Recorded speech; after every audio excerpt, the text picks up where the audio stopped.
Selamat pagi Bapak Ibu hadirin. Selamat bergabung di pagi.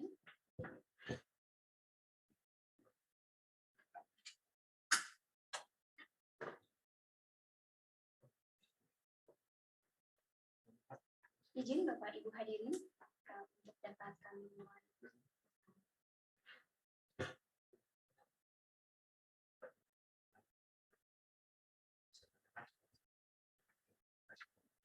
Bapak Ibu hadirin, apakah suara saya dapat terdengar jelas? Sudah. Dengan Mbak. Apa itu?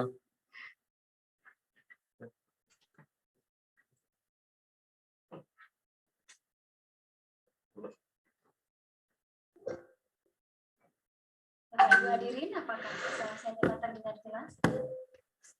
Ya, Mbak. Sudah dengar, Mbak. Baik, terima kasih.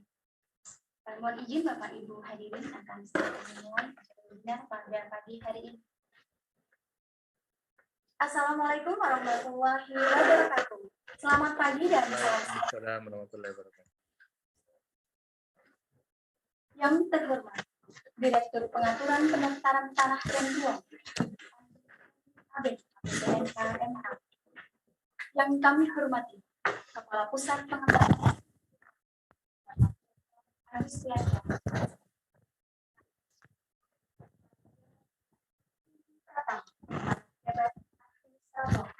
Para pejabat pengawas tamu undangan dan para hadirin serta peserta webinar.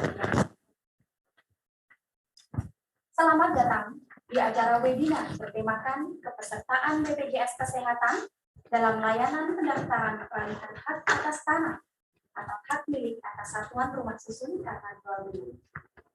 Bapak Ibu yang kami hormati, susunan acara webinar pada hari ini yang pertama, pengarahan dan sambutan webinar yang nantinya akan disampaikan Kepala Pusat Pengembangan Sumber Daya Manusia, Bapak Dr. Agustias, SFIT, SKMD.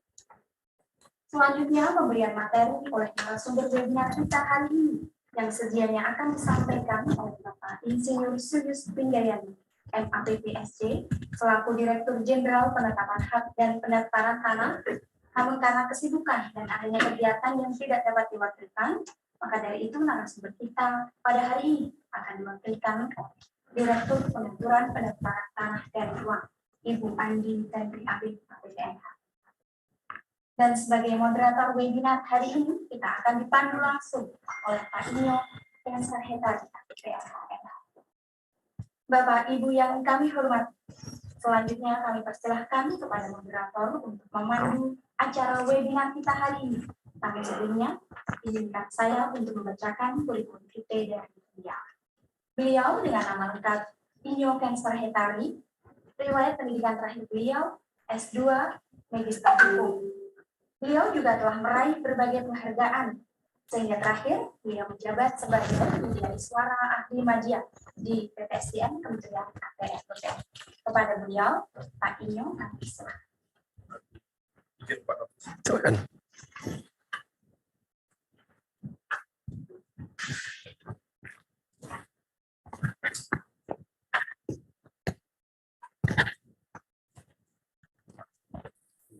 Pagi Bang Ali. Assalamualaikum. Waalaikumsalam warahmatullahi wabarakatuh.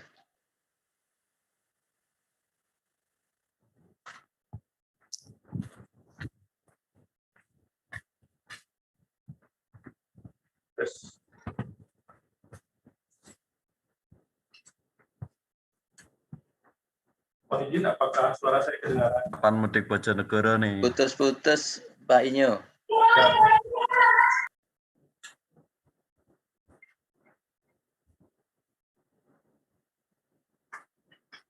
Gimana Pak Ali? Monitor? Masih belum jelas Pak Inyo. Itu jelas. Tes. Putus Pak. Bisa kedengaran? Putus-putus Pak Inyo, suaranya kecil.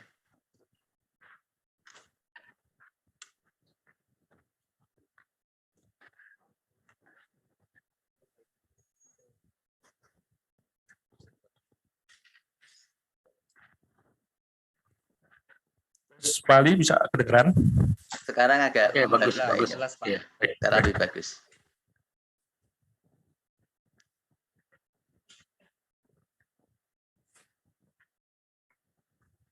Baik, kita bisa mulai acara webinar kita hari ini.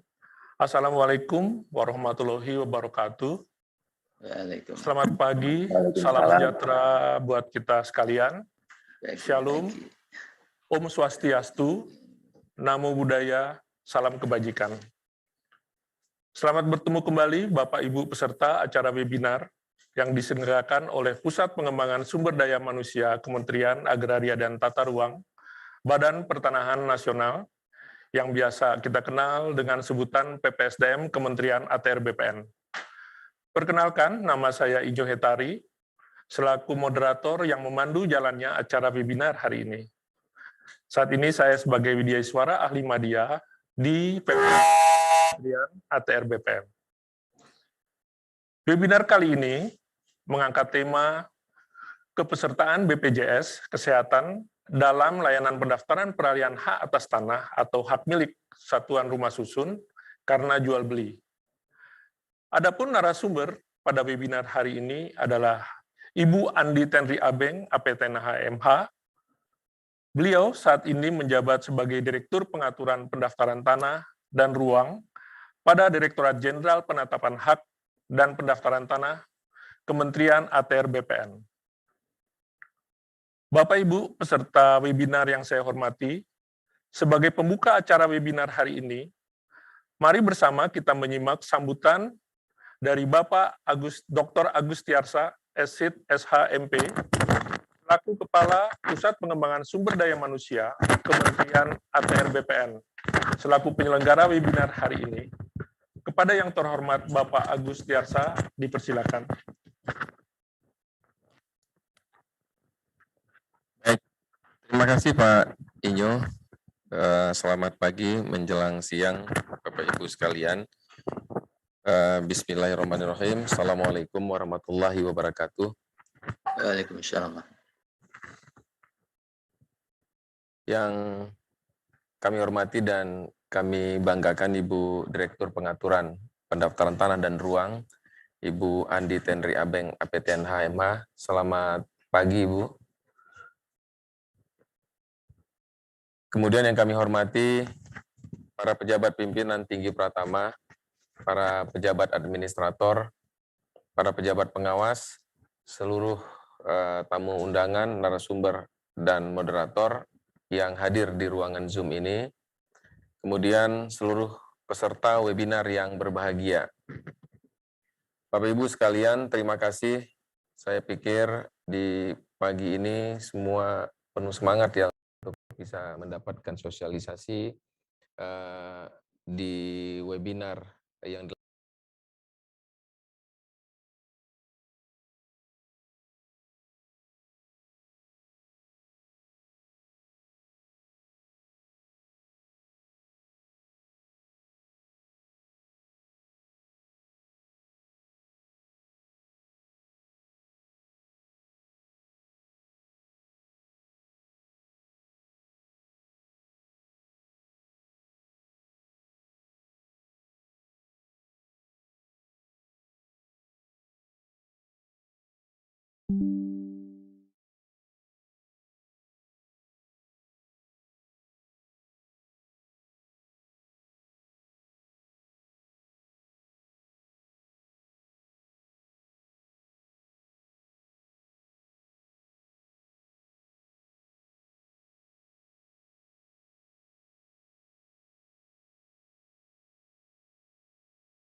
dengan baik proses-proses untuk bisa kebijakan atau instruksi dari Presiden ini bisa dilaksanakan dengan baik di seluruh jajaran, sehingga masyarakat yang menerima pelayanan di kita itu juga bisa menerima layanan dengan baik dan tidak merasa bahwa ini sebuah beban yang baru atau sebuah beban yang berat di dalam pelayanan.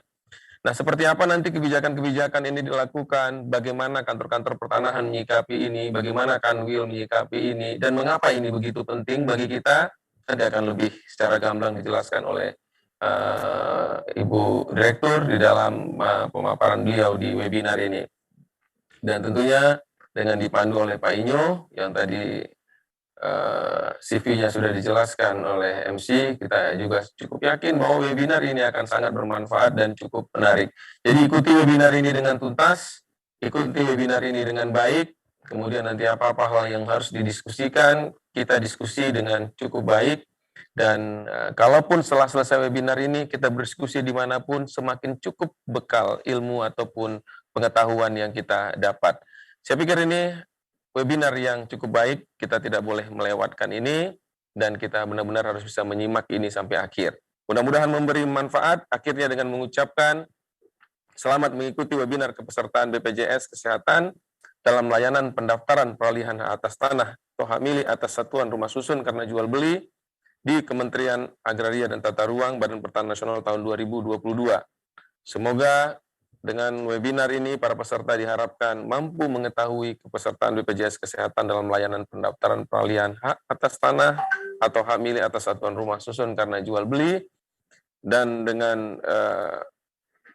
mengucapkan Bismillahirrahmanirrahim, maka acara webinar ini kita buka. Wabillahi taufiq walhidayah. Wassalamualaikum warahmatullahi wabarakatuh. Waalaikumsalam warahmatullahi wabarakatuh.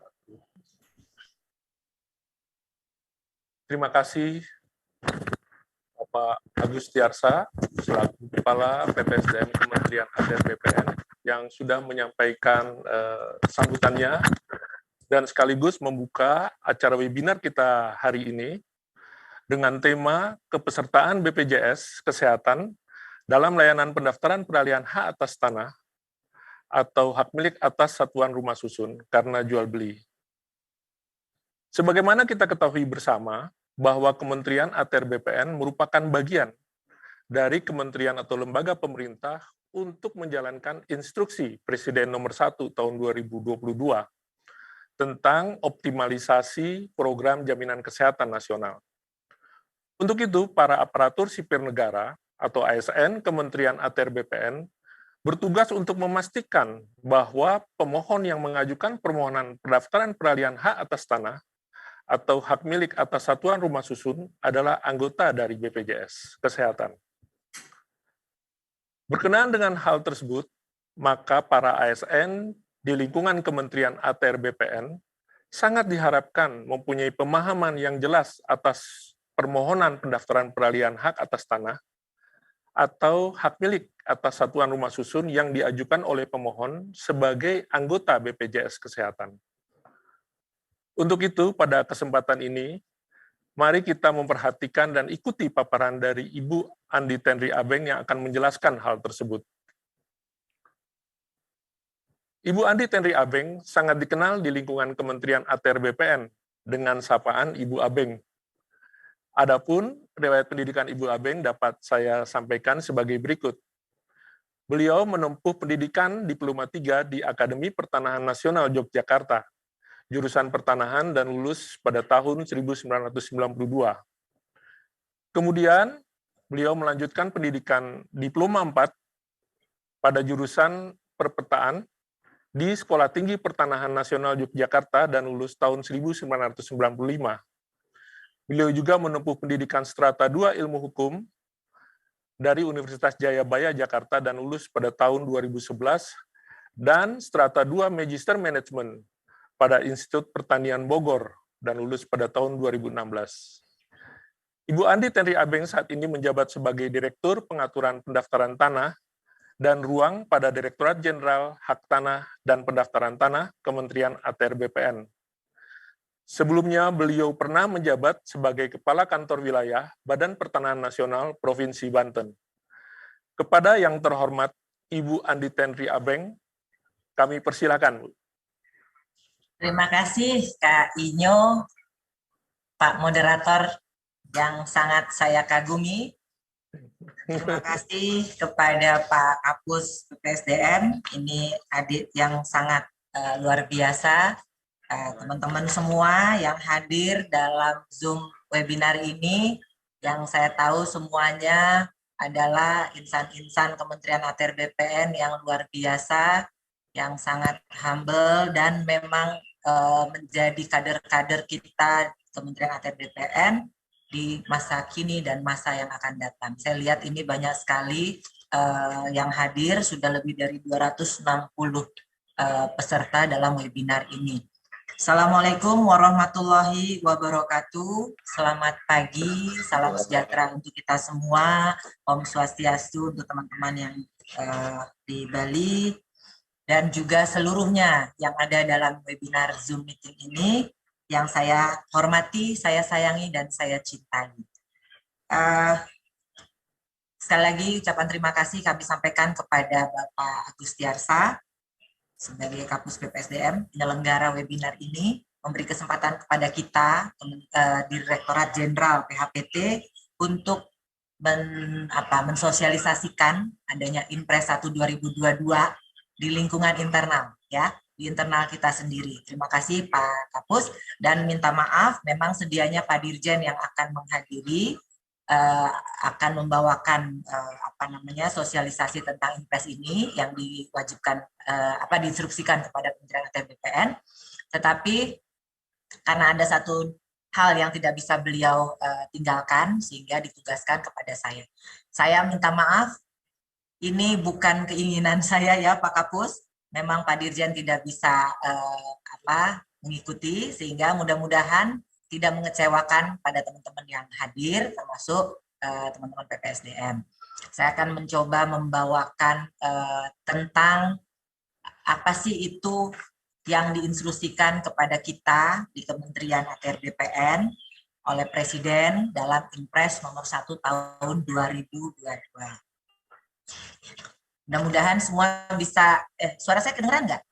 Kak Inyo? Jelas kedengaran, Ibu? Jelas. Ya, jadi memang saat ini kita tuh benar-benar, ini saya juga ada rapat Zoom ini, jadi tapi nggak apa-apa ya, semuanya saya harapkan juga bisa mendengar dan bisa mengikuti apa yang saya sampaikan, dan juga saya harapkan teman-teman BPN seluruh Indonesia yang ada dalam webinar ini bisa menjadi agent kita untuk menyampaikan kepada masyarakat sehingga masyarakat bisa lebih paham, ya, teman-teman bisa lebih paham untuk menjelaskan kepada masyarakat karena adanya tambahan persyaratan dalam pendaftaran peralihan hak atas tanah atau hak milik satuan rumah susun karena jual beli. Oke, saya mulai dari betapa next. Oke, ini bisa kita lihat bahwa pandangan dunia terhadap kita, ya, pelayanan pertanahan kita itu kita tahu bahwa ada EODB, Ease of Doing Business, ya, yang kita ini dalam peringkat kalau di EODB-nya sendiri dengan 10 indikator, kita itu peringkat ke-73 dari 190 negara, ya. Ini apa artinya? Ini adalah kemudahan berusaha di Indonesia, itu indikatornya salah satunya jual beli, kita masuk peringkat 73 dari 990 negara. Masih banyak yang harus kita benahi. Terus kemudian kalau dari urutan ini 106, kita itu adalah urutan 106 di peringkat pendaftaran properti, ranking kita ya di tingkat pendaftaran properti itu di 106. 106 tuh jauh sekali dari angka 1. Kemudian kalau di ASEAN, Asia Tenggara, kita tuh kemudahan berusaha kita tuh di urutan ke-6.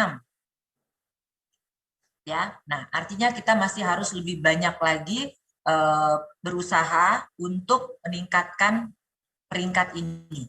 Ya, ini teman-teman semua orang BPN ya, Pak Inyo ya? Ya, betul Ibu. Jadi Peserta ini kan dari internal ya. lingkungan Jadi, ASN Kementerian ya, ATR jadi BPN. saya mau menyampaikan bahwa kita, terutama untuk layanan jual beli, itu dipandang oleh dunia, dihitung ranking-ranking kita, ya. Jadi memang banyak yang masih harus kita lakukan untuk perbaikan, kemudahan berusaha.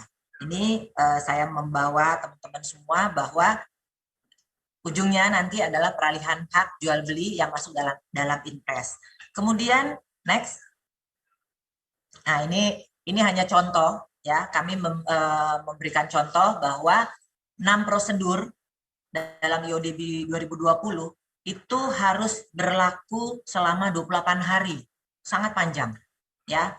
Terus kemudian cukup tinggi biaya yang dikeluarkan. Nah, nilainya itu 8,5% dari nilai properti. Sehingga kita tadi masuk dalam ranking 106 dunia. Ya, next. Nah, kita dalam layanan pertanahan ini 10 tertinggi, 10 layanan terfavorit yang saya munculkan. Favorit kedua itu adalah peralihan hak jual beli. Ada sekitar 1 juta di tahun 2019, ada 900 ribuan di tahun 2020, dan di tahun 2021 naik lagi 1 jutaan. Ya, ini menggambarkan betapa peralihan hak jual beli cukup favorit di dalam kita. Sukses Pak Kapus. Terima kasih. Sukses Pak. Ya. Terima kasih Pak. Makanya di dalam Inpres 1 2022 dipilihlah salah satu dari yang favorit itu. Kita bersyukur bukan seluruh 10-10-nya yang favorit yang ditunjuk oleh Inpres, tetapi hanya salah satu. Dan salah satu ini adalah hanya satu dari 137 layanan pertanahan yang ada di KKP kita. Ya, jadi hanya salah satu yang ditunjuk oleh Inpres. Nah, saya harapkan teman-teman di sini, ASN maupun PPN yang ada bergabung dalam webinar ini, bisa juga turut menjelaskan kepada masyarakat tentang kondisi-kondisi ini. Next. Nah, dalam Inpres 1 2022, ya, dalam Inpres 1 2022, sebenarnya sudah berlaku tanggal 6 Januari. Tanggal 6 Januari Inpres tersebut sudah berlaku. Terus kenapa kita baru berlakukan 1 Maret? Karena kita masih melihat perlunya sosialisasi, perlunya kita melihat menghitung apakah nanti dengan kondisi tadi kita 2 favorit teratas, apakah dengan adanya tambahan persyaratan ini akan menyebabkan kita punya PNBP menurun dan sebagainya. Kita harus hati-hati dalam menentukan kapan kita mulai. Pimpinan sudah menetapkan tanggal 1 Maret. Saat itu kita buat edaran. Tetapi ternyata menjadi viral di medsos, ya karena penjelasan belum kita jelaskan, tetapi masyarakat sudah langsung menanggapinya. Ya, tapi nggak apa-apa. Itu juga salah satu sarana beriklan buat kita Kementerian ATR BPN, sehingga sekarang hampir seluruh masyarakat Indonesia melihat BPN itu ada dan BPN itu berkarya, ya. Jadi kita ambil sisi positif dari viralnya tentang pemberlakuan Inpres 1 2022. Tanggal 1 Maret kita tetapkan pemberlakuan ini secara nasional. 1 Maret itu juga merupakan tanda kutip momen serangan fajar ya. Tapi tidak karena itu ya Pak Inyo, bukan karena serangan fajar ditentukan 1 Maret. Karena kita merasa dari 6 Januari sampai 1 Maret itu sudah cukup waktu untuk seluruh masyarakat Indonesia mengetahui adanya Inpres 1 2022. Nah, kemudian dalam Inpres 1 2022 ya, kita bisa lihat bahwa bukan hanya BPN yang masuk dalam Inpres 1 2022. Ada lebih dari 23 KL. Ya, 23 itu kementerian lembaga, Kemudian selebihnya ada 30 lembaga ini, termasuk Kejaksaan Agung, Polri, BP2MI, BPJS Kesehatan, Gubernur, Bupati Wali Kota, DJSN. Ini menjadi mendapatkan perintah atau mandat atau instruksi dari Presiden dengan Impres 1 2022. Kita adalah bagian dari 30 KL tersebut. Dan alhamdulillah kita hanya diminta satu, diinstruksikan satu saja, yaitu untuk pendaftaran permohonan hak karena jual beli dari 137 layanan kita. Kita bisa lihat yang lain nih, di Kemendagri ada 14 layanan. Kemendagri ini kan terkait dengan hajat hidup kita kan, bikin KTP, bikin apa-apa yang menyangkut diri pribadi kita ini, semuanya nih ada 14 instruksi yang di dalam Impres tersebut. Kita hanya satu dan mudah-mudahan kita bisa menjalani instruksi ini dengan baik tanpa menimbulkan masalah baru. Ya, kita harapkan seperti itu. Instruksi untuk kita adalah Menteri ATR BPN, Menteri ATR Kepala BPN agar memastikan pemohon layanan peralihan sebelumnya. Slide-nya sebelumnya. Ya. Kita diinstruksikan Menteri ATR Kepala BPN agar memastikan pemohon layanan peralihan hak atas tanah atau hak milik satuan rumah susun merupakan peserta aktif dalam program Jaminan Kesehatan Nasional. Ya. Jadi kita harus memastikan bahwa pemohon tersebut adalah peserta aktif. Ya, adalah peserta aktif dalam program Jaminan Kesehatan Nasional. Oke. Nah, untuk kita ketahui di Indonesia itu ternyata penduduknya saat ini adalah hampir 274 juta jiwa. Ya, 274 juta jiwa. Yang sudah mendaftar BPJS ada 236 jutaan jiwa atau sekitar 86,27%. Targetnya di tahun 2022 berdasarkan RPJM itu terdaftar 98% masyarakat Indonesia yang tercover dalam Jaminan Kesehatan Nasional. Ya, jadi maka keluarlah Impres ini. Ya. Kemudian dari 236 jutaan tersebut, ada 96 jutaan itu yang iurannya dibayarkan oleh pemerintah, yang masyarakat mendapatkan bantuan.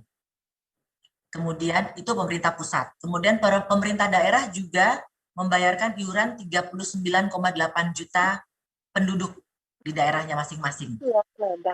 Ya, nah artinya hanya sisa dari 236 juta dikurangi 96 juta sekian, dikurangi 39 juta sekian, itulah yang masuk ke dalam JKN Mandiri.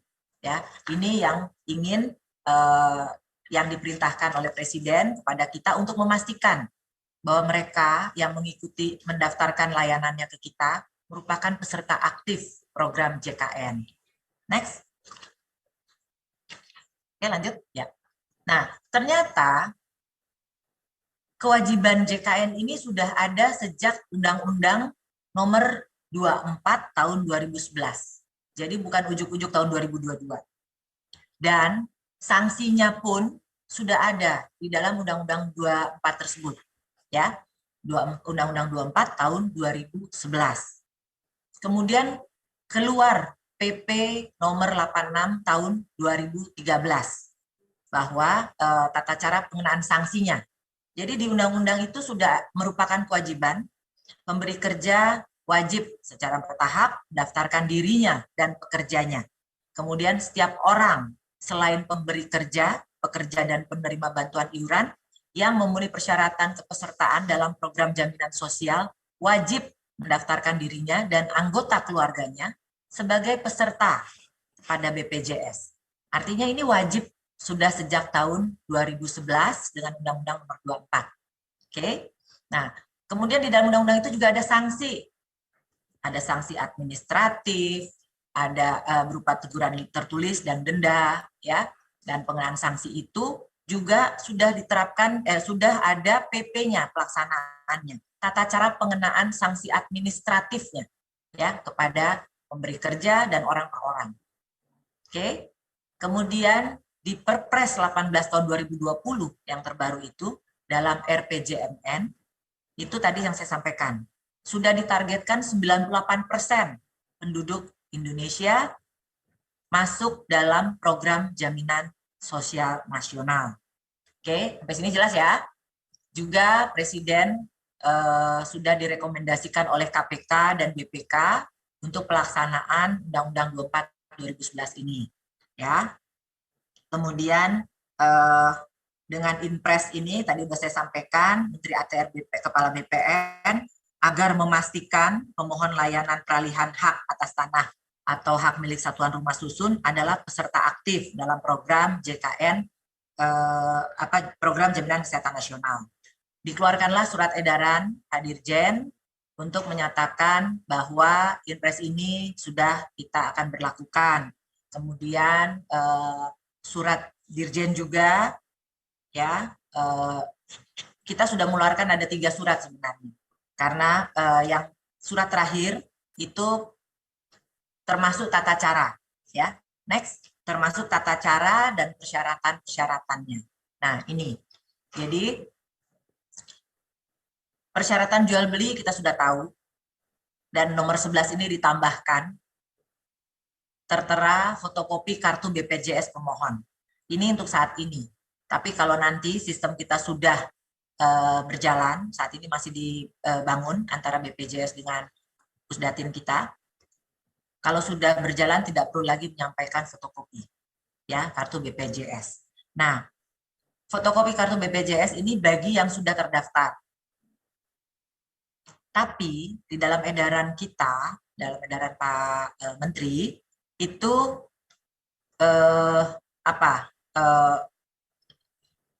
banyak kemudahan-kemudahan, ya. Jadi pertama kan dalam status kartu itu ada 3. Peserta aktif itu, peserta BPJS itu ada 3. Dia aktif, dia tidak aktif, atau dia belum punya. Nah, kami, Pak Dirjen dan Pak Pimpinan, Pak Menteri, itu tidak mau menghambat pendaftaran peralihan karena jual beli ini hanya karena belum adanya kartu BPJS atau kartu BPJS-nya sudah tidak aktif. Ya, jadi semuanya kita layani. Ini teman-teman kantor pertanahan mungkin sudah paham ya. Jadi tidak ada permohonan yang ditolak hanya karena tidak ada atau tidak aktif kartu BPJS. Ya, bagaimana caranya kita membantu kita melaksanakan Inpres ini? Tetap kita daftarkan, kita selesaikan sesuai ketentuan, ya, sesuai SOP kita. Nanti pada saat pengambilan produk itu masyarakat yang belum melampirkan karena belum punya atau tidak aktif, dia bisa melampirkannya pada saat pengambilan produk. Nah, itu nanti saya akan jelaskan di bagian belakang. Terus teman-teman bisa melihat gambar ini. Ya, gambar ini. Ini merupakan kartu Indonesia Sehat yang hijau. Kartu identitas lainnya seperti kita Kementerian ATR BPN yang PNS tentunya banyak yang belum punya BPJS. Tapi kita pasti punya Askes. Nah, ini sama.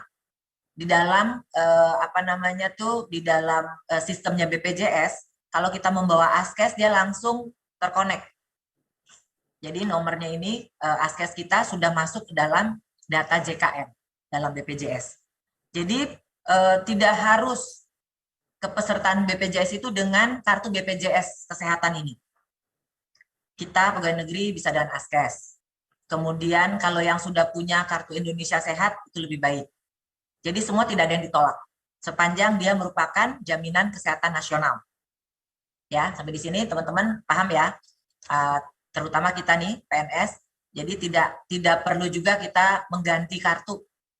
Ya, Kak Inyo, kalau Kak Inyo masih pegang Askes, nggak usah buru-buru ke BPJS untuk ganti kartu karena sistemnya sudah nyambung. Ya, Jadi jenis-jenis kartu ini semua merupakan jaminan kesehatan nasional, jadi diterima dalam proses pendaftaran peralihan hak. Nah, prinsip-prinsip yang kita terapkan adalah bahwa pertama, dalam Inpres itu yang diberlakukan hanya pendaftaran peralihan karena jual beli. Nah, ini masih banyak teman-teman di daerah bertanya ke saya. Kalau hibah gimana? Kalau waris bagaimana? Ya nggak dapat, yang nggak masuk, nggak wajib. Yang wajib hanya peralihan karena jual beli. Ya. Jadi selain pendaftaran peralihan karena jual beli tidak diwajibkan. Terus banyak PPAT juga bertanya, kenapa menjadi tambahan syarat bagi mereka? Inpres ini tidak memerintahkan atau menginstruksikan kepada PPAT. Jadi Inpres ini tambahan persyaratan ini tidak menghambat sama sekali dalam pembuatan akte jual beli oleh PPAT. Karena tidak dipersyaratkan dalam membuat akte. Yang dipersyaratkan melampirkan atau sebagai peserta aktif BPJS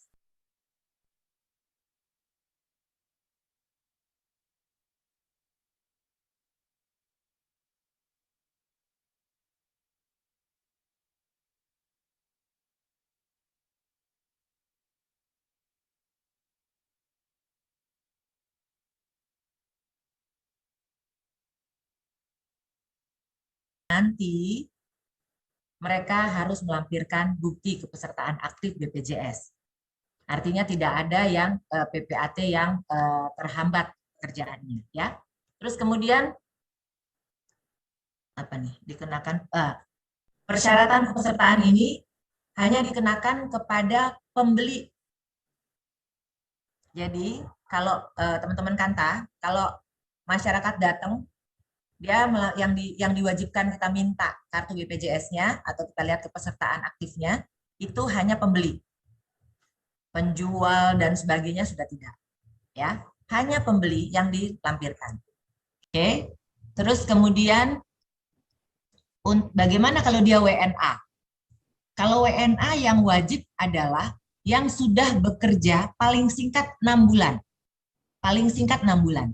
Kalau dia belum 6 bulan, dia tidak masuk dalam kewajiban di Undang-Undang 24 yang tadi saya sampaikan, ya. Jadi kita nggak usah memaksakan.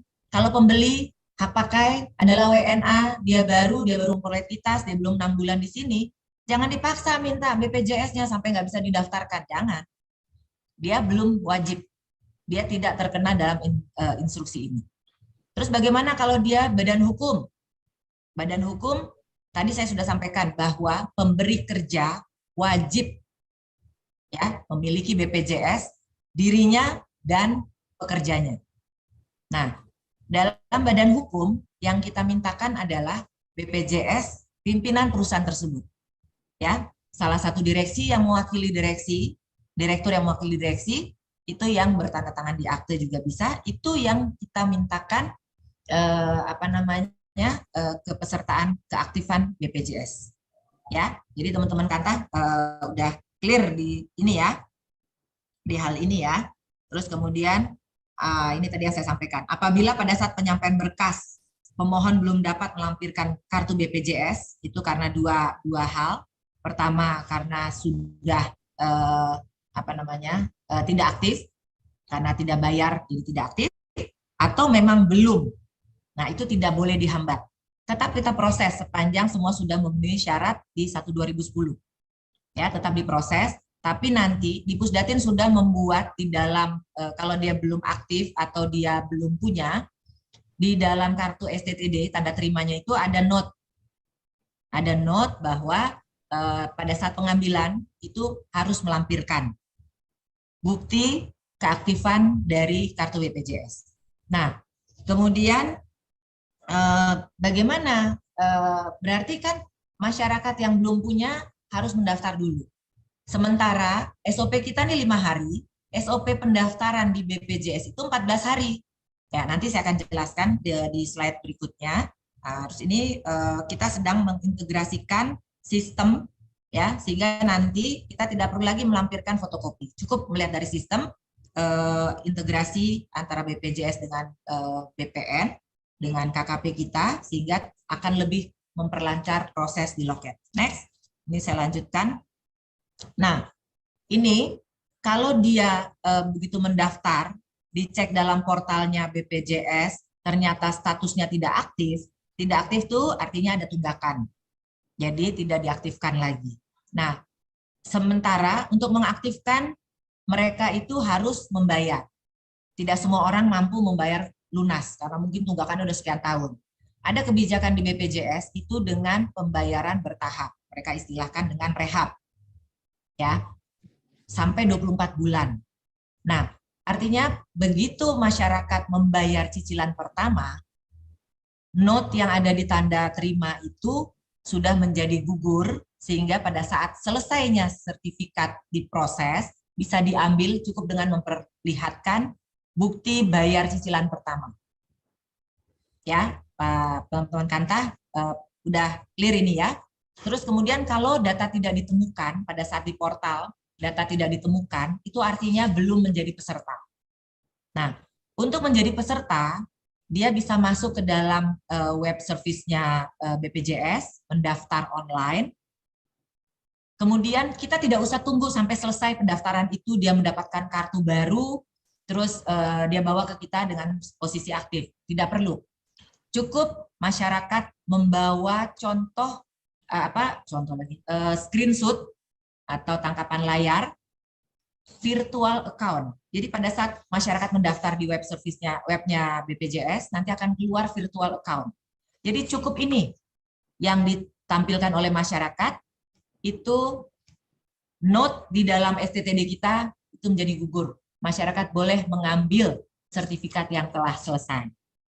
Nah, itu yang saya rasa itu penjelasannya dari setiap webinar maupun sosialisasi yang disampaikan baik oleh Pak Dirjen maupun saya atau Kasubdit, ini yang kita sampaikan, dan ini baru kali ini kita sosialisasi tentang Inpres di webinar ini untuk internal kita. Terima kasih sekali kepada Pak Kapus dan jajaran, karena kita memang terlupa.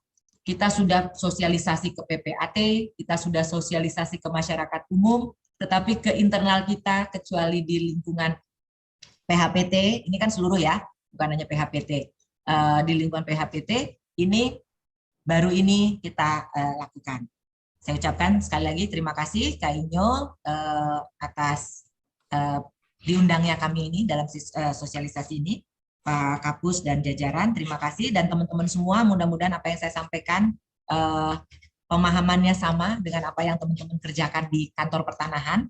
Dan juga buat teman-teman yang tidak melayani di kantor pertanahan, ini menjadi pencerahan kalau ada yang bertanya, karena walaupun kita bukan membidangi PHPT atau di loket, tapi kalau kita memakai baju BPN, siapapun ketemu kita dianggap menguasai semua hal tentang pertanahan. Nah, ini bisa mengisi kekosongan kalau ada yang menanyakan tentang BPJS atau Inpres 1/2022 ini kepada kita yang tidak melayani di loket.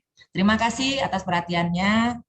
Monggo dilanjut Pak Inyo. Terima kasih semuanya. Om Swastiastu. Assalamualaikum warahmatullahi wabarakatuh. Waalaikumsalam warahmatullahi wabarakatuh. Terima kasih Bu Andi Tenri Abeng atas penjelasan dan paparannya yang cukup jelas dan juga menambah pengetahuan terutama untuk teman-teman kita di lingkungan ASN Kementerian ATR BPN, khususnya kepada teman-teman yang garda terdepan di kantor pertanahan kabupaten kota ini, Bu. Memang kalau kita lihat mungkin banyak pertanyaan-pertanyaan yang diajukan mungkin kepada Ibu maupun kepada teman-teman di sini, termasuk saya juga ada WA dari teman-teman maupun dari PPAT ini yang menanyakan kok ada tambahan lagi persyaratan Pak Inyo ya. Nah, inilah penjelasan dari Bu Abeng kepada teman-teman, jadi akan semakin jelas apa yang disampaikan. Kemudian juga Ibu Abeng sudah menyampaikan bagaimana kondisi layanan properti kita dengan menjelaskan UDB dalam proses ini, kedudukan proses-proses pelayanan properti, peralihan hak kita, kemudian juga Bu Abeng menjelaskan kenapa jual beli dulu ya? Pertanyaannya dalam instruksi Presiden, karena kalau kita lihat di dalam yang tadi Ibu juga sudah paparkan, di dalam lingkup layanan pertanahan yang ada dari 10 yang Ibu ambil 10 besar, ternyata layanan jual beli itu menduduki ranking nomor 2 setiap layanan dari sejak tahun 2019 sampai 2021 yang Ibu punya datanya tadi disampaikan. Sehingga memang fokus mungkin pertama kali ini memang ke arah layanan jual beli ya Ibu. Ya, betul. Kemudian juga banyak pertanyaan ini Ibu yang tadi Ibu sampaikan juga. Kok bagaimana kalau badan hukum gitu? Kalau atau pertanyaan bagaimana yang belum punya pemohon, tapi dia udah beli tanah tapi belum punya. Nah, itu juga Ibu sudah menjelaskan hal ini. Nah, dari penjelasan Ibu, mungkin dari teman-teman ada perlu suatu penjelasan yang lebih dalam lagi, atau perlu mungkin ini ada hal yang masih keraguan-raguan dari teman-teman. Nah, kami membuka kesempatan ini untuk tanya jawab. Saya harapkan peserta ini kesempatan yang luar biasa, bisa ketemu dengan Ibu Direktur, untuk menyampaikan mungkin hal-hal yang sedang atau yang akan dihadapi kira-kira di dalam pelayanan pertanahan, khususnya untuk peralihan jual beli baik hak atas tanah maupun untuk hak milik atas satuan rumah susun. Silakan kami buka untuk forum diskusi hari ini. Forum diskusi pada webinar kita yaitu tanya jawab dengan pertanyaan yang diajukan peserta yang akan nanti ditanggapi oleh Ibu narasumber, Bu Abeng. Pada sesi pertama pertanyaan yang diajukan peserta, kami persilakan 3 orang penanya dengan menggunakan reaction raise hand mungkin ya, Ibu. Ada 3 orang, silakan mengajukan pertanyaan yang nanti akan ditanggapi oleh Ibu Andi Tenri Abeng. Mohon pertanyaan diajukan secara jelas, lugas, dan ringkas, sehingga kita bisa mengikutinya dan menambah wawasan kita yang mendengarkan. Baik, saya persilakan yang mau mengajukan pertanyaan, mungkin tampilkan seluruh peserta untuk bisa kita lihat siapa yang mengajukan raise hand-nya. Tiga penanya saya buka, silakan. Kayaknya sudah jelas semua Kak Inyo.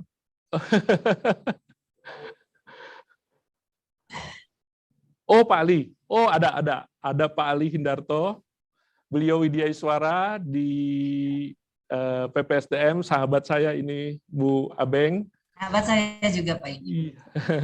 Saya persilakan Pak Ali Hindarto untuk mengajukan pertanyaannya. Silakan Ibu Bapak. Terima kasih Pak Inyo, Bu Abeng, luar biasa penjelasannya. Dari penjelasan Ibu tadi disampaikan terkait dengan salah satu persyaratan untuk jual beli pendaftaran untuk karena peralihan hak karena jual beli adalah melampirkan BPJS ya. Sebagaimana Ibu jelaskan juga bahwa keanggotaan BPJS ini kan ada yang aktif dan tidak aktif ya. Dengan melampirkan fotokopi tanpa kita mengecek misalnya untuk nomornya BPJS di BPJS, kita tidak akan mengetahui bahwa pesertanya apakah aktif atau non aktif ya. Kalau hanya sekedar misalnya melampirkan kartunya ya, kecuali kita mengecek di websitenya BPJS, kita akan mengetahui bahwa peserta ini aktif atau non aktif. Berikutnya yang berikutnya tadi, apabila belum mempunyai kartu itu bisa dilampirkan ya. Dia proses pendaftaran tetap dilakukan, tapi pada waktu pengambilan produk nanti baru melampirkan kartu BPJS-nya sebagai bukti. Misalnya kalaupun belum jadi maka bukti pendaftaran BPJS. Dan apabila tidak aktif bisa yang pertama tadi Ibu, yaitu karena ada cicilan ya, ada misalnya kalau dia ada tunggakan maka dia ada cicilan, yang penting dia ada cicilan, misalnya ada pembayaran cicilan tahap pertama misalnya dilakukan. Begini Ibu, misalnya yang terakhir tadi misalnya dia melampirkan tapi pada waktu pengambilan produk ternyata dia belum melampirkan kartu BPJS-nya karena dia misalnya belum mendaftarkan ya. Apakah ini tetap misalnya pada waktu produk selesai, apakah kalau dia mengambil, apakah produknya bisa diambil atau tidak? Kalau tidak, sudah barang tentu dia menjadi tunggakan misalnya karena menjadi tunggakan BPN karena produk belum disampaikan. Apakah ini tidak akan merugikan misalnya merugikan BPN ya karena produk ya dia sudah melebihi SOP, melebihi waktu penyelesaiannya karena ada proses tambahan atau persyaratan tambahan adanya kartu BPJS. Terima kasih, Ibu.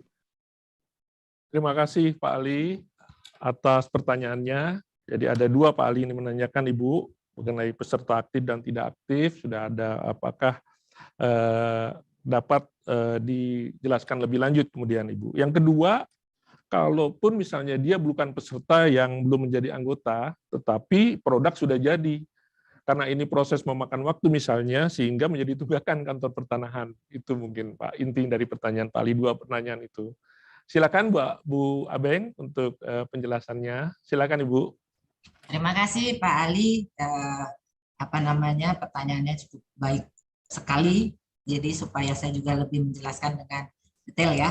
Jadi yang pertama, kita dengan koordinasi dengan BPJS itu ada diberikan link portal mereka.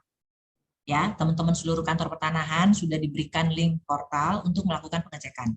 Tetapi ini kami berpikir di pusat ini akan merepotkan. Karena setiap saat kan belum tentu jaringan bagus ya. Setiap saat harus ngecek di portal, masuk portal aja mungkin ada kantah yang pas jaringannya lagi jeblok nggak bisa masuk portal, gitu kan? Akhirnya di dalam edaran itu kami bilang masyarakat yang punya kewajiban menyampaikan ke kita status kepesertaannya. Jadi dia capture sendiri mereka yang kan masyarakat itu bisa ya, Pak Ali juga bisa nih. Masuk ke webnya BPJS melalui JKN Mobile, terus kemudian Cika, itu mengecek status kepesertaan. Nah, itu masyarakat, di dalam edaran kita, masyarakat yang menunjukkan screenshot atau tangkapan layar status kepesertaannya. Ya kan ya, di edaran kita itu. Jadi bukan ke petugas loket kita, cuma kita kalau misalnya ragu-ragu, kita bisa melakukan pengecekan karena kita dikasih link masuk ke portalnya BPJS. Nah, seperti itu Pak Ali. Ya, jadi ini adalah kewajiban dari masyarakat yang mendaftar. Dia wajib memberikan tangkapan layar ke kita, kasih lihat. Nah, dalam awal-awal dilaksanakan, ini kami berkoordinasi dengan BPJS, minta setiap kantor pertanahan ada orang BPJS yang memberikan sosialisasi di loket. Jadi mereka istilahkan duta BPJS. Ya, dijanjikan oleh BPJS Kesehatan Pusat, mereka ada di setiap kantor pertanahan. Dan saya sudah cek random setiap provinsi, kita sudah lakukan cek random laporan teman-teman Kanta, itu semua sudah lakukan koordinasi aktif dengan BPJS. Artinya sampai dengan saat ini saya belum menerima laporan adanya penolakan karena sistem atau karena proses kita menambah menambah persyaratan. Jadi itu Pak Ali, itu udah kita pikirkan jangan sampai kita karena wajib dari Inpres mengetahui status BPJS-nya, terus kita jadi menyusahkan teman-teman di loket, akhirnya juga menghambat. Itu runtutannya panjang tuh, bisa menghambat PNBP. Karena biasanya bisa nerima 100 berkas dengan ada tambahan harus cek portal dan sebagainya menjadi mungkin 50 yang bisa masuk PNBP ke kantor kita. Nah, itu juga kita tidak harapkan. Karena Inpres ini juga menolong BPJS tetap mempercepat JKN tercipta 98% tadi, tetapi juga jangan sampai menghambat layanan kita karena kita juga ada IODB tadi. IODB itu kan kaitannya dengan jual beli. Paling erat dengan jual beli. Nah, jadi itu jangan sampai yang ini kita naikkan, yang ini jadi turun. Nah, itu yang kita pikirkan. Jadi seperti itu Pak Ali. Terus kemudian Bagaimana juga dengan produk yang sudah selesai tapi nggak mau diambil karena dia nggak mau bayar? Kan bisa ya, wah saya belum punya uang, walaupun ini cicilannya pertama, maksudnya dengan cicilan boleh, saya belum punya uang, udah biarin aja, yang penting udah masuk di BPN. Kan terkadang juga kita begitu ya. Nah, jadi teman-teman di Pusdatin itu sudah sampai masyarakat, kantor pertanahan boleh sampai klik 208. Yang tidaknya itu hanya 301A, Pak, pengambilan. Artinya tidak ada tunggakan yang terjadi. Kalau memang dia 5 hari harus selesai, 5 hari selesai, tetapi tidak boleh diambil. Nah, jadi kita tidak menghambat sama sekali proses di loket maupun di back office. Tapi pada saat mau ngambil harus nunjukin. Kan kalau mau ngambil itu hanya 301A, Pak. Tidak terkait dengan tunggakan. Nah, itu saja. Nah, itu mungkin Pak Ali yang bisa saya sampaikan. Ya, terima kasih Bu Abeng atas penjelasannya. Baik, teman-teman, mungkin ada pertanyaan lagi, silakan mengajukan menekan raise hand. Saya lihat. Kayaknya Pak Ali masih mau nanya nih. Baik, Bu Abeng, tapi kalau di link Pigeon yang kami siapkan untuk pertanyaan melalui link Pigeon ini ada beberapa pertanyaan, Ibu, sambil kita menunggu yang menyampaikan raise hand. Boleh Pertama dimunculin? ditanyakan oleh Agus Mene. Oh, ini. Oh, bisa kelihatan ya Ibu ya. Beliau menanyakan izin bertanya Bapak narasumber. Oh, mohon maaf hari ini Ibu narasumber Pak Agus. Dari judulnya tersirat, judul tema kita mungkin, bahwa persyaratan berupa BPJS hanya berlaku untuk peralihan hak karena jual beli. Kenapa hanya itu, tidak meliputi peralihan lain? Apa filosofinya? Waduh, sudah masuk ke filosofi ini Bu Abeng, pertanyaannya dari Pak Agus. Kemudian yang kedua dari Iwan Yustiawan Adiaksa. Beliau menanyakan izin bagaimana apabila proses jual belinya berdasarkan KPR. Apakah lebih baik sosialisasi aktif kartu BPJS diterapkan juga oleh pihak perbankan? Pertanyaannya itu, Bu. Yang diajukan oleh Iwan Yustiawan. Kemudian, Iwan ada lagi pertanyaan dia, menyampaikan apakah dengan adanya perbedaan SOP di BPN dengan yang di BPJS dengan indikator kartu aktif dapat menyebabkan adanya tunggakan pelayanan terutama pada saat di loket penyerahan. Mungkin sudah dijelaskan tadi, hampir sama dengan pertanyaan Pak Ali Hindarto tadi, Pak Iwan, untuk pertanyaan yang keduanya ini. Kemudian ada Bu Titi Reviandini. Bu Titi menanyakan izin bertanya Ibu narasumber, saat ini secara sistem KKP belum terintegrasi dengan BPJS. Nah, ini mungkin Bu Titi ini tugas di kantor pertanahan mana agar dapat dimonitor oleh teman-teman Pusdatin nantinya. Bagaimana cara petugas loket yang menerima berkas memastikan kebenaran fotokopi kartu BPJS yang dilampirkan? Itu dari Bu Titi Reviandini, Ibu. Ini saya bacakan juga ya, sekaligus masih ada 3 lagi nih, Bu. Kemudian ada Haris Restivo. Izin bertanya untuk pendaftaran tanah apakah perlu melampirkan nomor BPJS-nya atau harus dengan kartunya? Terima kasih.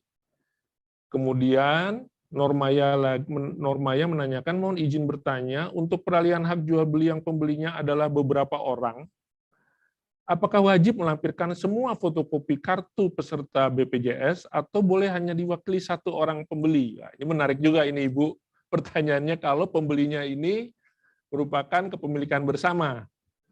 Kemudian satu lagi dari Bapak Muhammad Iqbal, peserta, kebetulan Pak Iqbal kalau nggak salah ini peserta PKA, pelatihan kepemimpinan administrator sekarang Bu, lagi mengikuti pelatihan, beliau juga ikut webinar kita.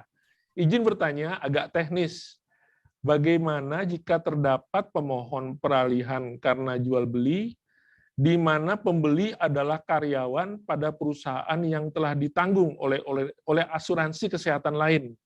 Jadi dia sudah mengikuti asuransi kesehatan lain, apakah tetap harus diwajibkan mengikuti menunjukkan kartu BPJS-nya? Ini Bu, pertanyaan dari Pak Muhammad Iqbal. Ya, menarik juga ini, Bu. Karena banyak mungkin Diulang Pak Inyo, yang Muhammad Iqbal yang mana? Izin bertanya agar nomor ini teknis. yang di atas ini, Bu, yang mungkin bisa ada di share itu, Bu.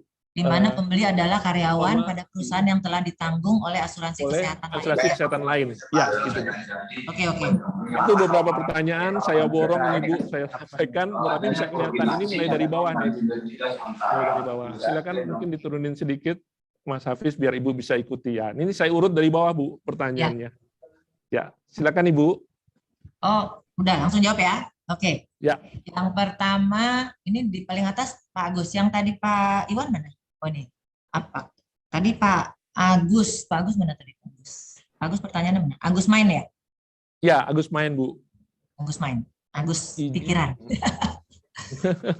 Pikiran. Oke. Apa filosofinya? Kalau nanya filosofinya kenapa jual beli, itu nanti itu tanya ke Pak Presiden karena beliau yang mengeluarkan impres. Tetapi saya menjelaskan tadi kemungkinan kenapa dipilih karena saya terus terang tidak tahu impres ini prosesnya bagaimana.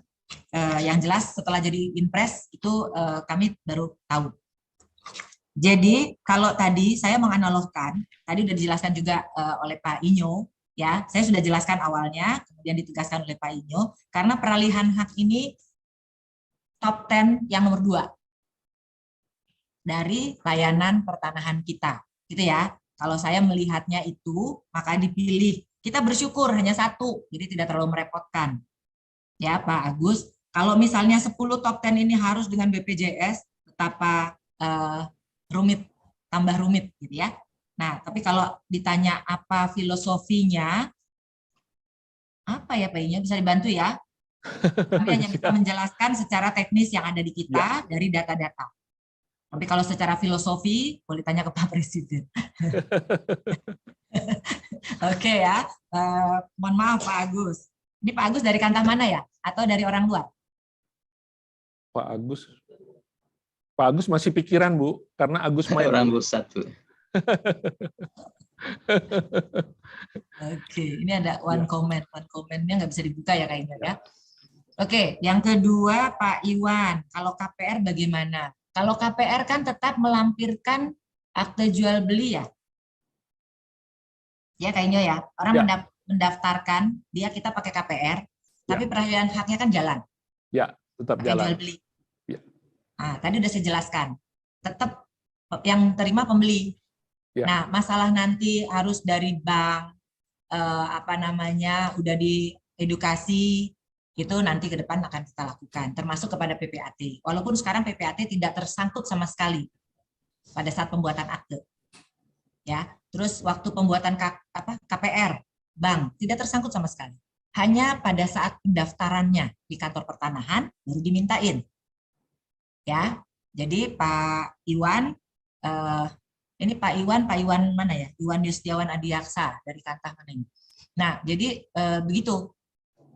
Nanti kita ini bagus, masukan bagus, baik dengan PPAT, perbankan, dan instansi institusi lainnya. Nanti kita juga coba komunikasikan. Ya, kalau bisa di hulunya sudah kita mintakan atau sudah ada, tentunya tidak mempersulit lagi pada saat kita melakukan proses pendaftaran yang hanya 5 hari, ya kan? Kayak misalnya kita buat akte di PPAT, kan nggak sehari jadi. Tapi berapa hari ngumpulin ini, ngumpulin itu gitu kan. Nah itu mungkin saran Pak Iwan bisa dianalogkan lah PPAT, perbankan, itu bisa kita mintakan mereka sudah mulai informasikan kepada kliennya atau si pemohonnya untuk juga melengkapi BPJS aktif, kepesertaan aktifnya. Gitu ya Pak Iwan ya. Terus kemudian bagaimana kalau ada tunggakan? Izin bagaimana apabila proses jual belinya beroda? Apakah dengan adanya perbedaan SOP di BPN dan BPJS dengan indikator kartu aktif dapat menyebabkan adanya tunggakan pelayanan terutama saat di loket penyerahan? Di loket penyerahan sudah tidak masuk ke dalam tunggakan kinerja kita karena 208 boleh diklik, boleh diterbitkan. 301A-nya tentunya pada saat orang datang mengambil, ya. Kalau orang datang mengambil. Kalau dia belum ambil, tentunya tunggakan di 301A. Tetapi tidak mempengaruhi penilaian kinerja bahwa pekerjaan belum selesai. Ya, karena ada pihak eksternal yang belum datang ambil. Gitu ya Pak Iwan ya. Jadi tadi sudah saya jelaskan, kita tidak boleh menghambat proses sampai selesai. Ya, apapun kondisi kartunya. Mau aktif, mau tidak aktif, mau tidak punya. Sepanjang sudah sesuai SOP 1/2010, tidak ada yang boleh dihambat. Yang ada adalah kita tahan penyerahannya. Ya, clear ya di sini ya, teman-teman kantor pertanahan harusnya clear. Oke, nanti kalau nggak clear WA saya lagi, nanti saya jelaskan lagi deh. Ya, oke. Siap, Bu. Ya, siap. Kemudian Bu Titi Reviandini, ini kayak ada nama PPAT ini. Izin bertanya, apa saat ini secara sistem KKP oke? Tadi saya sampaikan di slide nomor bahwa akan diintegrasikan antar sistem BPJS dengan KKP. Dan saat ini Pusdatin dengan BPJS lagi intens menyiapkan sistem. Juga teman-teman dari Biro Ren dan kami semua sebagai narasumbernya itu juga sedang menyiapkan MOU dan PKS.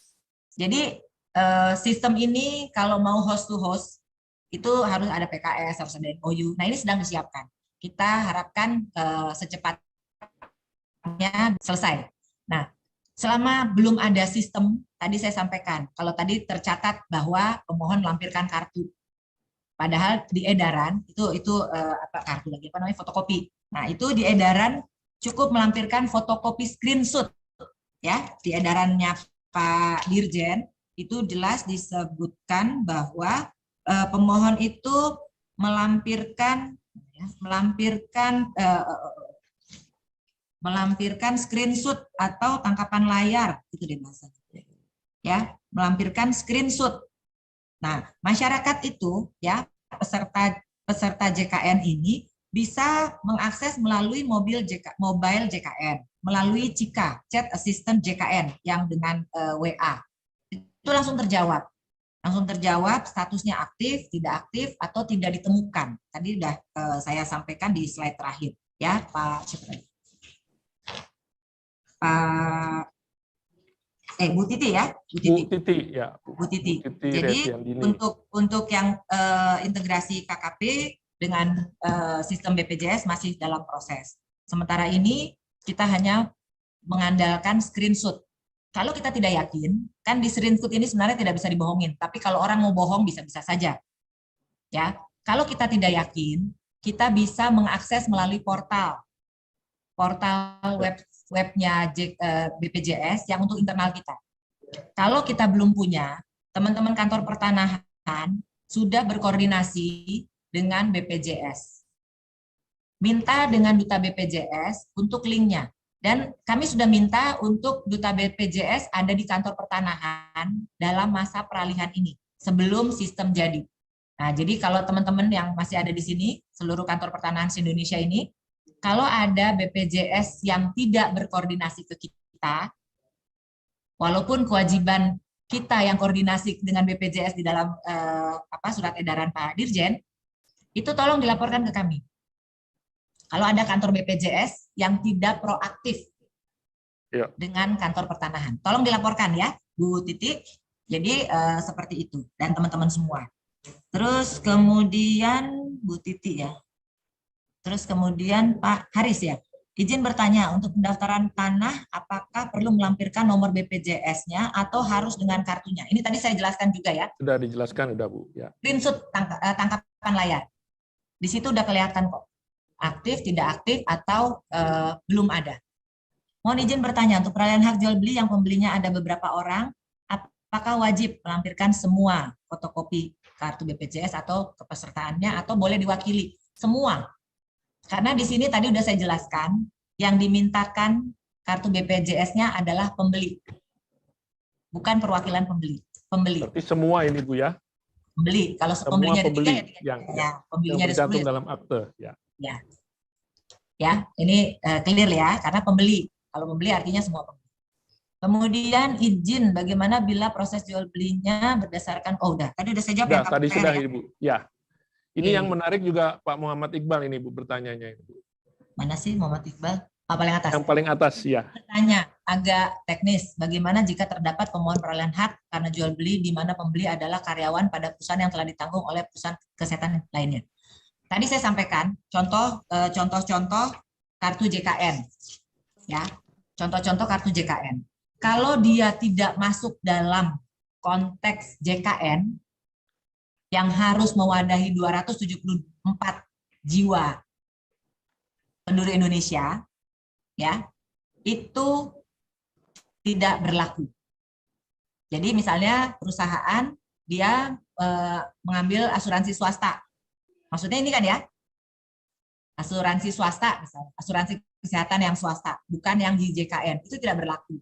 Tetap harus masuk ke dalam asuransi JKN. Ya, JKN itu kita Askes, kemudian BPJS, Kartu Indonesia Sehat sebenarnya. Jadi sebenarnya namanya Kartu Indonesia Sehat. Di dalamnya itu seluruh rakyat Indonesia. Ya, terbagi-bagi. Ada PNS yang langsung dipotong, kita dipotong nggak sih? Langsung dipotong dari gaji, iuran Askesnya misalnya. Terus kemudian ada yang dibiayai oleh pemerintah pusat, 96 juta sekian tadi. Kemudian ada yang dibiayai oleh pemerintah daerah, ada 30 jutaan tadi ya, 38 jutaan tadi. Nah, yang sisanya itu dengan BPJS Mandiri. Jadi tidak bisa, Pak Iqbal. Harus yang terafiliasi dengan BPJS Kesehatan. Jadi walaupun dia sudah mengikuti misalnya program-program asuransi swasta, tetapi begitu dia menjadi pembeli, dia juga apabila tidak memasuk dalam program jaminan kesehatan nasional tadi, perusahaan-perusahaan itu tetap dia harus melampirkan BPJS yang termasuk dalam program jaminan kesehatan nasional ini ya Ibu ya? Ya, that's right Pak Inyo. Ya, jadi semakin jelas ya Pak Iqbal ya. Jadi tetap harus melampirkan, dia harus mungkin menurus sebagai status aktif nanti sebagai peserta dari kartu BPJS Kesehatan ini. Terima kasih Bu Abeng atas pencerahannya, beberapa pertanyaan yang melalui link Pigeonhole ini. Kemudian ini ada yang raise hand Ibu. Ya. Sepertinya sahabat Ibu ini Bu Anna Anida, Kepala Kantor Pertanahan Kota Cimahi ini. Silakan Bu Ana untuk mengajukan pertanyaannya. Pagi Bu Direktur, pagi Mas Inyo. Selamat pagi Bu Ana. Ibu Kakan cantik. Itu kok suara kepalanya naikkan dikit dong. Nggak kelihatan cantiknya. Nah. Aduh. Ini sebetulnya tadi pas pertanyaan Pak Ali, saya izin Bu Direktur menyampaikan yang terjadi di kantor pertanahan. Jadi mengenai tadi sudah aktif atau enggak, memang pihak BPJS langsung datang ke kantor, bikin loket, dan membuat portal. Sehingga pada saat daftar itu dengan hanya memasukkan NIK saja, KTP itu udah ketahuan itu aktif atau enggak aktif. Itu. Terus yang barusan saya lihat, sekarang di KKP juga mungkin saya lihat kan agak susah ya.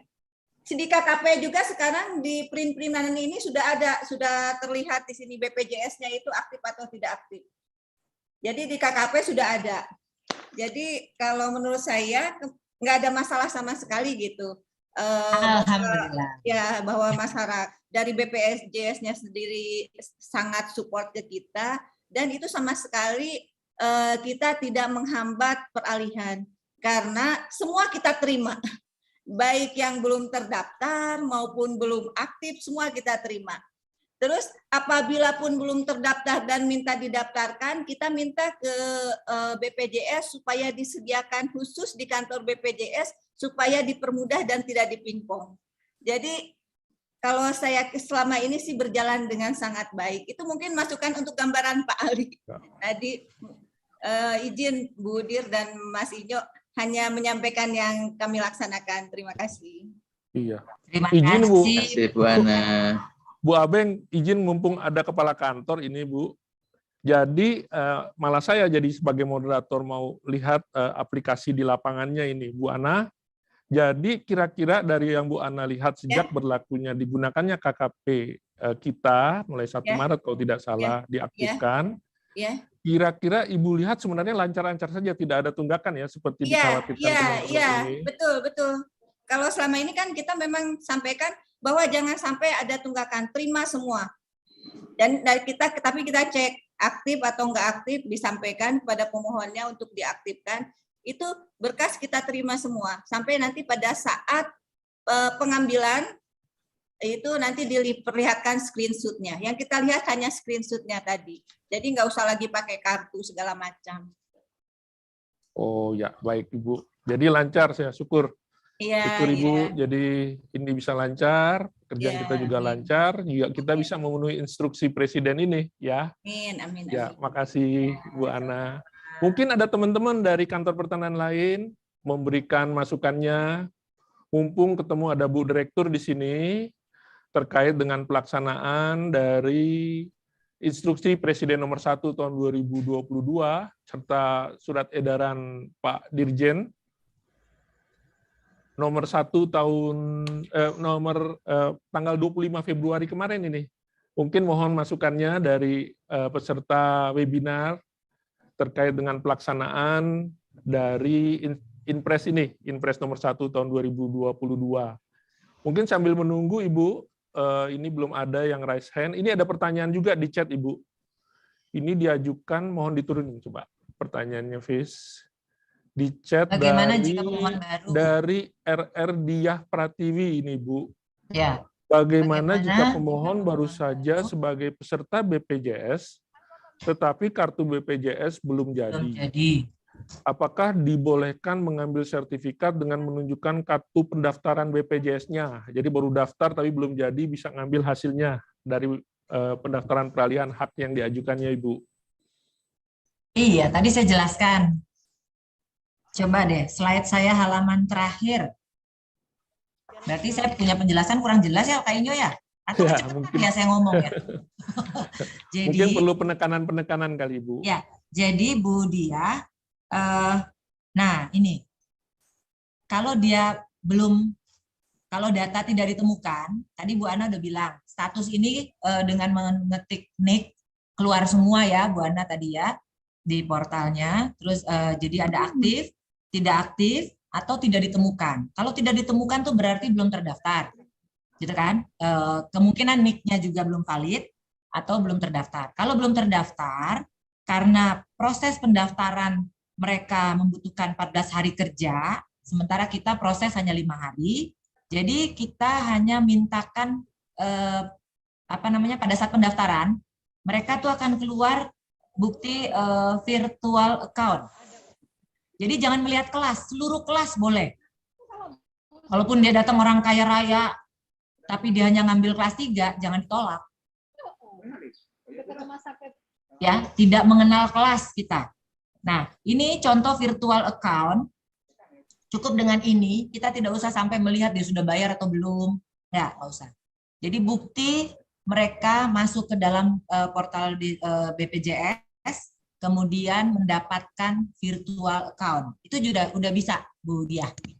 Ya.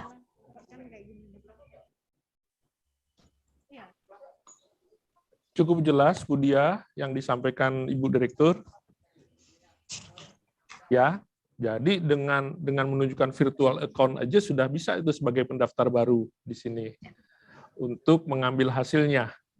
Mungkin tadi bahasa saya begini tadi, menggugurkan tulisan di STTD. Ya. Kan di STTD pada saat pendaftaran ada note. Ya. Ada note ya bahwa BPJS Anda belum aktif. Silahkan mengaktifkan dan ambil kalau sudah status aktif. Kalau nggak salah begitulah bahasanya. Mungkin Mbak Ana bisa memperbaiki. Tapi intinya ada note menyatakan pemohon itu kartunya belum ada atau belum aktif. Nah, ya kan? Dan bisa ngambil produk setelah melampirkan yang aktif. Nah, itu kalau dia kartu baru, mendaftar baru cukup dengan virtual account. Kalau dia statusnya tidak aktif atau ada tunggakan, cukup dengan bukti pembayaran pertama. Jadi tidak harus lunas. Karena boleh dicicil selama 24 bulan kayak ini. Ya. Ya, jadi mereka ada sistem rehab katanya. Rencana pembayaran bertahap itu maksimal 24 bulan.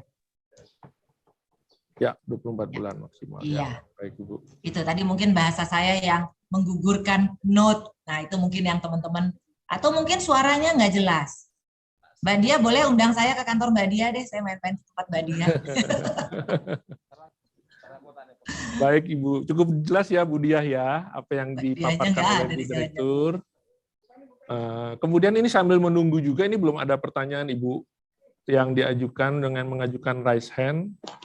Kemudian di Pigeon Hall juga belum ada lagi Bu. Kayaknya mungkin sudah semakin jelas ini Bu, penjelasan dari. Ini ada Bu Dia nih. Makasih Bu, cukup jelas. Terima kasih Mbak Dia. Oh ya. Saya diundanglah ke sana. Nah Ibu, mungkin kalau saya sambil menunggu, mungkin karena waktu kita masih ada, mungkin Ibu penjelasan mengenai orang asing yang berdomisili di Indonesia ini Bu.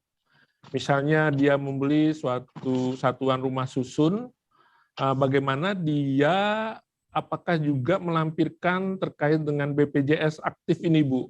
Orang asing yang berkedudukan di Indonesia kalau domisili 6 bulan misalnya, dia sudah bisa mengajukan untuk membeli apartemen misalnya, dan bagaimana dia harus mengajukannya tetap diwajibkan untuk melampirkan kesertaannya sebagai BPJS Kesehatan. Silakan Ibu.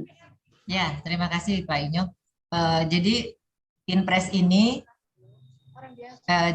yang masuk dalam JKN, yang wajib dalam JKN itu adalah orang asing yang sudah tinggal lebih dari 6 bulan. Ya, sekurang-kurangnya 6 bulan. Gitu kan? Ya. Jadi kalau dia belum 6 bulan, dia tidak punya kewajiban. Dia baru datang di Indonesia, dia sudah memenuhi syarat untuk membeli, dia membeli. Tapi dia belum 6 bulan. Dia mendaftarkan ke kita, ke kantor pertanahan. Dia tidak wajib mengikuti JKN. Ya, tidak wajib dilindungi dengan jaminan kesehatan nasional. Tapi kalau dia sudah lebih dari 6 bulan, dia wajib menjadi peserta BPJS Kesehatan. Itu kayaknya. Ya. Kalau udah lewat dari 6 bulan. Untuk mengukur 6 bulannya dari mana nanti Bu yang kita ketahui dia berdomisili? Ada paspor, kedatangan dia kapan, terus maksud dia datang apa, itu kan semua bisa. Dan ini memang contoh belum ada ya, tetapi kalau nanti dia datang ke kantor pertanahan, si orang asing ini mendaftarkan, itu kan akan kelihatan dia pemegang kitasnya kapan, terus berlakunya sampai kapan, itu kan kelihatan tuh kayaknya. Ya, baik. Ya, jadi intinya yang harus kita pegang adalah minimal 6 bulan. Kalau di bawah 6 bulan tidak terkena kewajiban masuk dalam JKN. Jadi beliau bisa mengambil hasil langsung kalau di bawah 6 bulan itu ya? Boleh, kalau 6 bulan. Baik, dia tidak wajib. Tidak wajib ya, di bawah 6 bulan. Baik, cukup jelas Ibu penjelasannya. Ini sudah. Kita harus nunggu sampai jam 12. Ya Ibu? Kita harus nunggu sampai jam 12. Oh, enggak. Lain. Jangan Ibu Direktur, luar biasa sibuknya ini Ibu. Ini saya juga sudah tidak ada lagi yang mengajukan pertanyaan. Kayaknya mudah-mudahan ya. Saya ini boleh cukup jelas ini kayaknya seperti Ibu. Mungkin juga sambil menunggu karena ini adalah program baru dalam pelaksanaannya. Mungkin nanti dalam perjalanannya ada perkembangan-perkembangan. Mungkin bisa menghubungi di tempat Ibu ya Bu ya. Hubungi saya langsung boleh. Nomor telepon saya juga mendunia. Monggo aja. Saya layani semua. Siap Ibu. Pasti teman-teman punyalah nomor Bu Abeng. Siapa yang nggak kenal Bu Abeng ya Bu ya? Ya enggak. Itu teman-teman, rupanya Ibu Direktur membuka pertanyaan-pertanyaan secara terbuka apabila Bapak Ibu di daerah menghadapi mungkin kendala, hambatan di dalam proses melaksanakan program Inpres ini, silakan menghubungi Bu Abeng langsung. Bu Abeng juga membuka itu kesempatan kepada teman-teman dengan nomor yang mungkin ada nanti disampaikan, nanti akan ditanggapi oleh Bu Abeng untuk mencari solusi. Masalah-masalah mungkin di dalam prakteknya masih menemukan kendala. Terima kasih banyak Ibu udah mau share, berbagi terhadap pelayanan ini, karena ini menjadi pelayanan yang baru, dan ini juga mungkin akan menghadapi tantangan-tantangan, tetapi kita harapkan ini dapat berjalan dengan baik ya Ibu. Amin. Itu yang kita harapkan. Baik, karena sudah tidak ada lagi yang mengajukan pertanyaan, baik melalui Pigeon Hall maupun melalui chat, Saya selaku moderator memang tidak mengambil kesimpulan dalam webinar ini, tetapi ada dua catatan saya selama ini saya mengikuti baik paparan maupun dalam forum tanya jawab yang dapat saya tarik benang merahnya. Jadi yang pertama, jadi tindak lanjut dari Inpres Instruksi Presiden nomor 1 tahun 2022 tentang optimalisasi program jaminan kesehatan nasional telah ditindaklanjuti dengan diterbitkannya surat edaran Direktur Jenderal Hak Tanah dan Pendaftaran Tanah tanggal 25 Februari 2022 nomor 5/SE besar garis datar 400.HK.02/2 Romawi tahun 2022 tentang kepesertaan jaminan kesehatan nasional dalam kurung JKN dalam permohonan pendaftaran peralihan hak atas tanah atau hak milik atas satuan rumah susun karena jual beli. Dan SE tersebut telah ditujukan kepada para Kakanwil dan Kepala Kantor Pertanahan se-Indonesia ini, seluruh Indonesia. Mudah-mudahan ini telah diterapkan oleh teman-teman di daerah. Dan yang kedua, benang merah yang saya catat di sini, kepesertaan BPJS Kesehatan ini wajib dilampirkan pemohon yang mengajukan pendaftaran peralihan hak atas tanah atau hak milik atas satuan rumah susun karena jual beli. Jadi ini sudah jelas, itu dua benang merah yang dapat saya sampaikan pada webinar ini, Ibu dan teman-teman semua. Mudah-mudahan ini dapat dilaksanakan dengan baik oleh seluruh aparatur sipil negara di lingkungan Kementerian ATR BPN. Ini saya ucapkan terima kasih kepada Ibu Andi Tenri Abeng selaku narasumber pada webinar kita hari ini yang diselenggarakan oleh PPSDM Kementerian ATR BPN. Mohon kesempatan nanti lain waktu Ibu, mungkin Ibu nanti akan sering kami undang juga untuk menjadi narasumber untuk kegiatan-kegiatan lainnya berkaitan dengan pendaftaran tanah, Ibu. Ya, setuju kayaknya. Juga kepada Pak Agus Tiarsa, Kepala Pusat Sumber Daya Manusia Kementerian ATR BPN yang sudah membuka acara penyelenggaraan webinar kali ini. Saya mengajukan mohon maaf Ibu dan teman-teman semua, mungkin sebagai moderator, apabila dalam memandu acara webinar ini ada kesalahan dan kekurangan ataupun tutur kata yang kurang berkenan. Diskusi webinar ini saya tutup dengan mungkin ada satu quote ini, Bu. Saya sering ngumpulin quote-quote. Dari ini saya kutip dari Steve Jobs, Ibu. Jadi CEO-nya dari Apple yang saya kutip dari Harian Kompas tanggal 8 Agustus 2020. Bunyinya kira-kira begini, Bu. Satu-satunya cara untuk bekerja luar biasa dengan mencintai yang Anda kerjakan. Jika Anda belum menemukannya, carilah, jangan berdiam diri. Jadi memang suatu terobosan-terobosan, suatu kebijakan-kebijakan selalu mendapat tantangan dan kritikan. Dan itu harus kita jalankan, karena ini instruksi untuk kepentingan bangsa dan negara. Saya kira itu Ibu penutup saya. Terima kasih, saya akhiri webinar ini. Wassalamualaikum warahmatullahi wabarakatuh.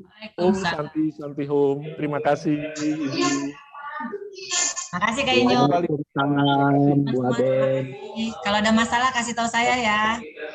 Ya, Ibu udah membuka waktu itu. Silakan Ibu. Terima kasih banyak Ibu. Ada ya. Terima kasih. Boleh pamit. Terima kasih Mbak Inyo. Terima kasih ya.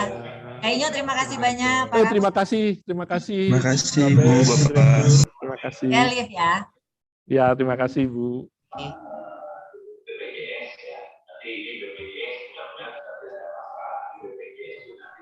Halo Bang Ali, Lai Daniel.